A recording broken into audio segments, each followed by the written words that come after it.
yang tiap-tiap malam sebelum tidur minta dengan hati yang ikhlas, bersungguh-sungguh kepada Allah, ya Allah, urzuqni syahadah, muliakanlah aku dengan syahadah, maka dia akan dibangkitkan di padang mahsyar, duduk dalam kumpulan syuhada, walaupun dia mati di atas katilnya, kata Rasulullah, wa in mata ala firashihi. Nah, ini dah dapat dah rahsia sebut. Nabi kata wa in mata ala firashihi, walaupun mati di atas katilnya. Tiap-tiap malam lepas baca doa, berlinang air mata, ya Allah, kurniakanlah kami asy-syahadah. Kerana zaman ni kami nak masuk syurga dengan cara apa, ya Allah?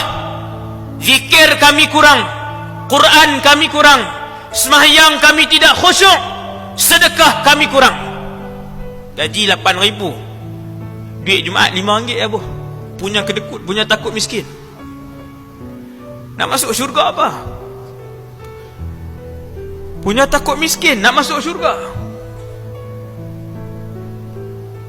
Sedangkan Nabi bersumpah takkan kurang duit orang yang bersedekah. Bersumpah-sumpah Nabi, takkan kurang duit orang sedekah. Tapi tak yakin kita dengan Allah Subhanahu wa ta'ala.